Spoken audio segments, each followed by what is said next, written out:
Mlango wa bahari wa Hormuz ni zaidi ya bomu la nyuklia.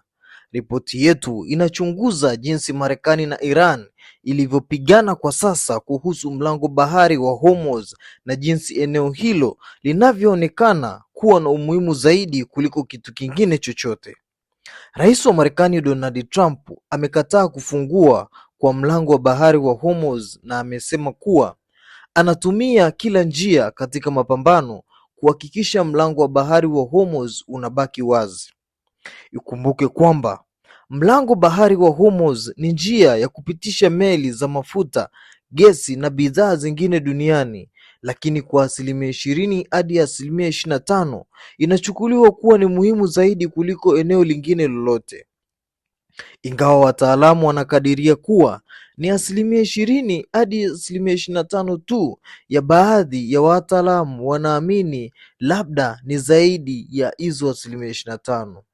Kwa wakati huu, Wajameni ambao ni Iran wanasema kuwa wameufunga mlango bahari wa Hormuz na kwamba wanaochukulia mlango wa bahari wa Hormuz kuwa muhimu zaidi kuliko hata mabomu ya nyuklia. Mshauri wa kiongozi mkuu wa Iran alisema Jumapili kwamba mlango bahari wa Hormuz kwa sasa ni muhimu zaidi kuliko mabomu ya nyuklia ambayo Marekani inadai Irani wanayo. Irani haina silaha za nyuklia, lakini sasa wanaona mlango bahari wa Hormuz kuwa ni muhimu zaidi. Baadhi ya nchi za Afrika zinataka Iran iwe na silaha za nyuklia, lakini Wajameni kupitia kiongozi mkuu aliyeuawa Ayatollah Ali Khamenei wanasema silaha za nyuklia nchini Iran haziruhusiwi. Lakini kwa sasa mmoja wa washauri wakuu wa Ayatollah Khamenei ameamini kwamba silaha za nyuklia ni muhimu kidogo kwa Iran kuliko mlango bahari wa Hormuz. Njia hii ya kimkakati ni muhimu zaidi kuliko mabomu kadhaa ya otomatiki ya Jamhuri ya Kiislamu ya Iran yanayolindwa. Akinukuliwa na shirika la habari la ISNA, Moshin alisema kwamba nchi za magharibi zinailaumu Iran kwa kutaka kutengeneza bomu la atomiki, lakini Teherani inasisitiza kwamba mpango wake wa nyuklia ni wa amani na madhumuni ya kiraia pekee, si kwa kutengeneza silaha za nyuklia. Sasa rais wa Marekani Donald Trump amekataa kufungua kwa mlango wa bahari wa Hormuz nchini Iran, wakati mapambano udhibiti yakiendelea na katika mkazo wa mgogoro wa Mashariki ya Kati sasa umetoka katika suala la nyuklia ambalo rais wa Marekani Donald Trump na nchi za magharibi kwa muda mrefu walidai kwamba Iran ina silaha za nyuklia, na hata kilichomfanya rais wa Marekani kuingia vitani kilikuwa ni kuhusu kupambana na silaha za nyuklia nchini Iran.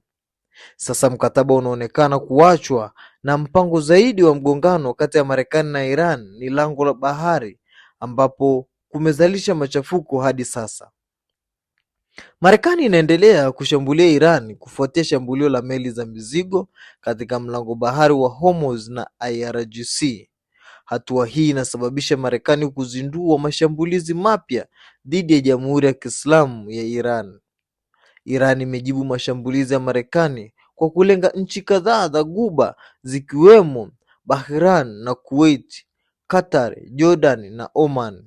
Oman ni nchi ya upande mwingine wa mlango bahari wa Hormuz na Tehran imekuwa ikitafuta kushirikiana nao katika kusimamia usafirishaji katika njia muhimu ya bahari.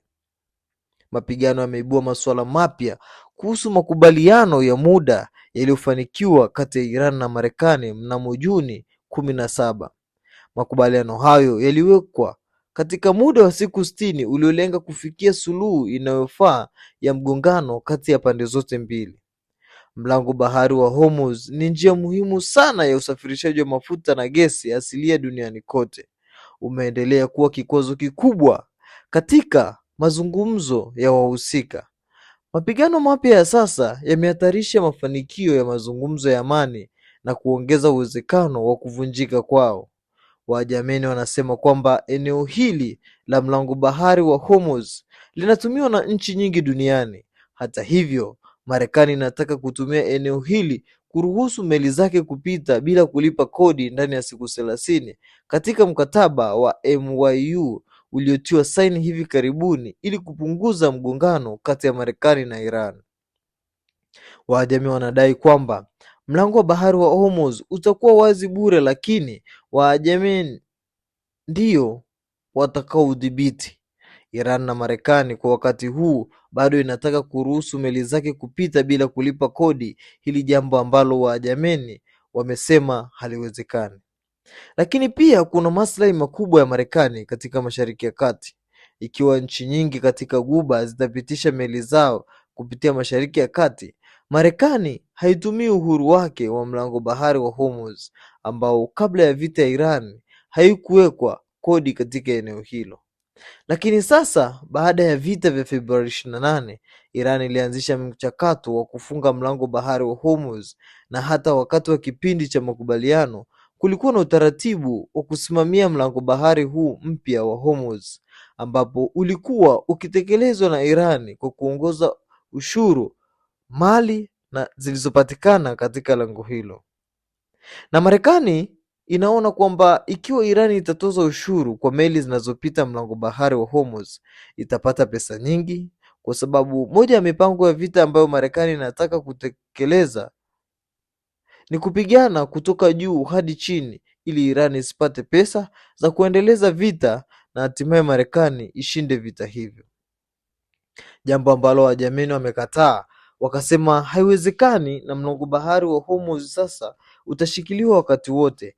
Hata hivyo, kushikilia mlango bahari wa Hormuz pia kumesababisha ulimwengu kuwa na msukosuko wa kiuchumi, kwa sababu ya mafuta mengi yanayotumiwa duniani yanatoka katika maeneo hayo.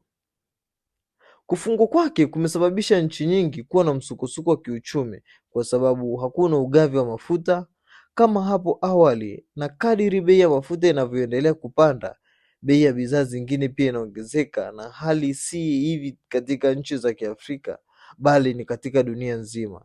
Ulaya na mahali pengine, hata Marekani yenyewe inaathiriwa na kuundwa kwa uchumi wa dunia.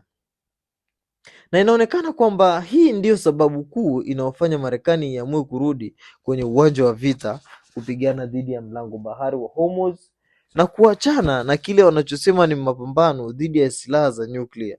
Ndio maana wanasema mlango bahari wa Hormuz ni zaidi ya kombora la nyuklia kwa Iran.